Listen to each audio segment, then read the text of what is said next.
Vous êtes sur France 24, c'est l'heure du journal de l'Afrique, soyez les bienvenus. À la une, le sommet de la CEDEAO à Abuja ce dimanche. L'ordre du jour était dominé par les récents coups d'État, la tentative au Bénin la semaine dernière et celui réussi en Guinée-Bissau fin novembre. La correspondance en début de journal.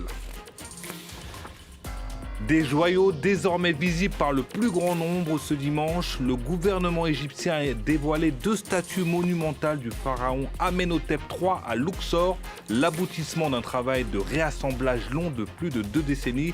Vous verrez dans le reportage dans ce journal. Enfin ce soir, nous allons parler de cuisine, Thieb Mafé Aloko, mais revisité façon Aïssatou Cuisine de son vrai nom Aïssatou Mbaye, blogueuse culinaire, autrice du livre Ma cuisine d'Afrique, prix du meilleur livre de cuisine africaine au monde en 2025. Elle est notre invitée, une interview pleine de saveurs en fin de journal, ne manquez pas ça. Et on ouvre ce journal avec ce sommet extraordinaire de la CEDEAO ce dimanche à Abuja. Hasard du calendrier, ce sommet se tient une semaine après la tentative de coup d'État au Bénin et moins d'un mois après celui de Guinée-Bissau. La Guinée-Bissau menacée par de sanctions ciblées. On écoute le président sierra-léonais Julius Maada Bio, président en exercice de la CEDEAO. Je condamne fermement le changement de gouvernement anticonstitutionnel en Guinée-Bissau et la tentative de subversion de l'ordre constitutionnel au Bénin.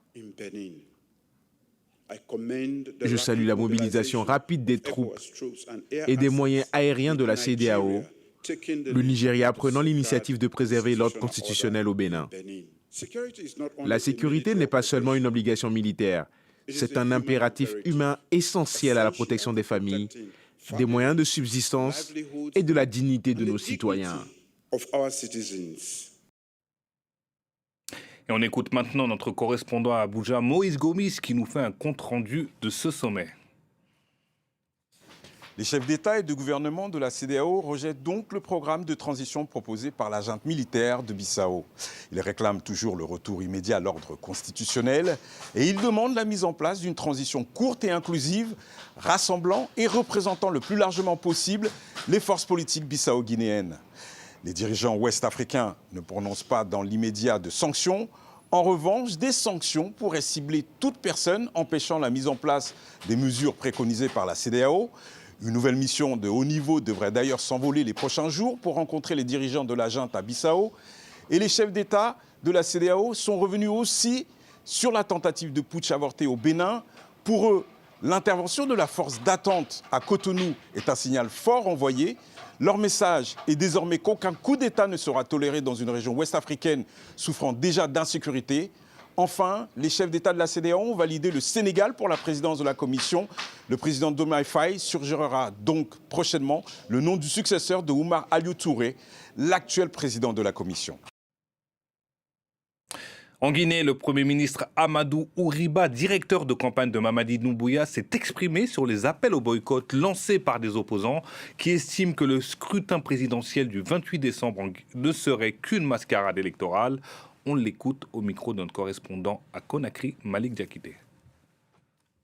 Les enjeux de cette élection, c'est d'abord nous permettre de sortir d'une période de transition. Donc la première des choses, c'est couronner le processus de la transition par une sortie par le haut qui permettra à la Guinée de tourner une page de son histoire en tirant toutes les leçons. La majorité écrasante avec laquelle le peuple guinéen a adopté la Constitution le 21 septembre dernier est une réponse assez éloquente pour leur permettre de comprendre que c'est eux qui sont à côté de la plaque. Plus de 2 décennies de rénovation pour refaire une beauté à 2 colossales statues millénaires. L'Égypte a dévoilé dimanche les 2 édifices d'Amenhotep III qui a régné sur l'Égypte antique, il y a environ 3400 ans. Une nouvelle attraction pour la ville de Luxor, ville connue pour ses temples antiques et autres antiquités, mais surtout pour attirer toujours plus de touristes. Le récit de Nicolas Chamontin. Des sculptures en albâtre de 14 mètres de haut sur la rive ouest du Nil. À Luxor, le pharaon Amenhotep III accueille de nouveau le visiteur à l'entrée de son temple funéraire. Ces deux statues, connues sous le nom de colosses de même nom, viennent d'être restaurées. Ils ont dû travailler pendant plus de 19 ans pour tout reconstituer et recueillir les morceaux. Ce dimanche, nous célébrons l'achèvement de ce travail. Amenhotep III a régné au XIVe siècle avant Jésus-Christ, une période de grande prospérité pendant laquelle les pharaons avaient l'habitude d'ériger des temples à leur gloire. Mais 150 ans plus tard, un séisme a endommagé les colosses et certains de leurs morceaux ont été dispersés, jusqu'à ce qu'une équipe d'archéologues allemands et égyptiens s'attelle à leur reconstruction. J'espère que nous avons réussi. Pas seulement notre projet, mais aussi notre rêve, celui de sauver les derniers vestiges d'un ancien temple prestigieux. C'était le plus grand de toute l'Égypte. Cette inauguration s'inscrit aussi dans la politique culturelle d'Abdel Fattah al-Sisi. Le 1er novembre, le président avait ouvert le Grand Musée égyptien de Gizeh, une promotion du patrimoine historique qui vise notamment à attirer 30 millions de touristes à l'horizon 2032, contre 16 millions en 2024. Ce soir, nous recevons une entrepreneuse autrice sénégalaise qui a fait de la valorisation des cuisines d'Afrique son cheval de bataille. Elle a lancé son blog Ice to Cuisine qui cumule 80 000 visiteurs par mois et qui est suivi par plus de 400 000 personnes sur les réseaux sociaux. Aïssatou Mbaye, bonsoir. Bonsoir. Merci d'avoir accepté notre invitation sur France 24. On regarde d'abord un extrait d'une vidéo, les bases du Thieboudienne que vous avez publié et on revient tout de suite. On va voir ensemble les bases pour apprendre le Thieboudienne.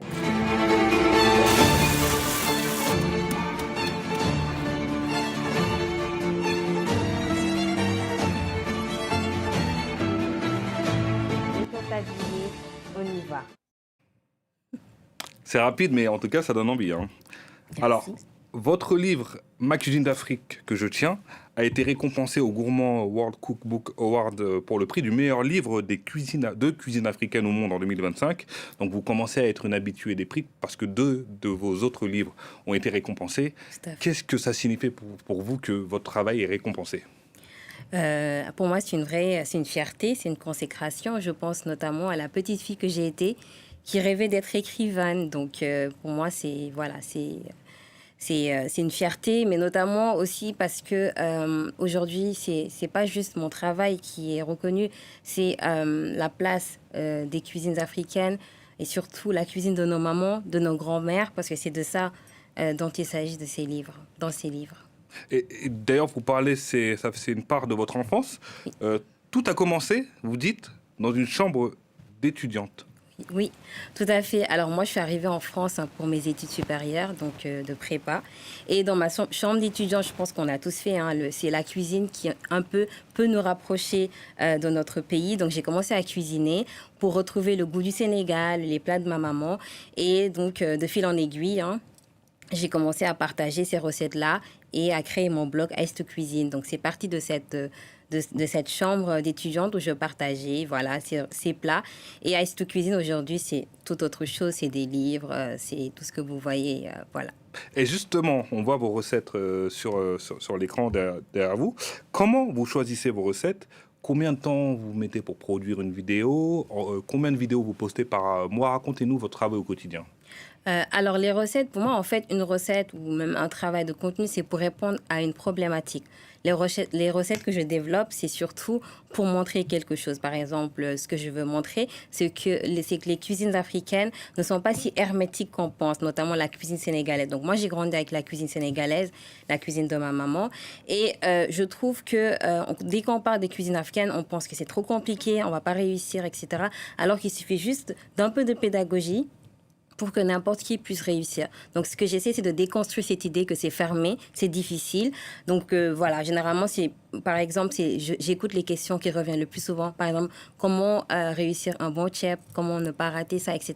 Et chaque vidéo est là pour répondre à ces questions.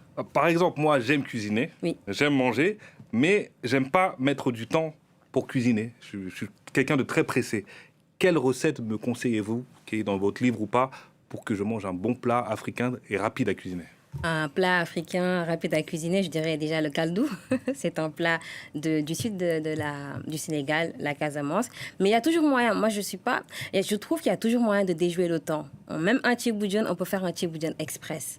Le temps, c'est pas le problème. Dès qu'on comprend comment réussir et dès qu'on comprend les procédés, on peut toujours faire un tchèp rapide. Par exemple, en utilisant de l'eau chaude pour le bouillon, en faisant un rissolet un peu plus rapide, etc.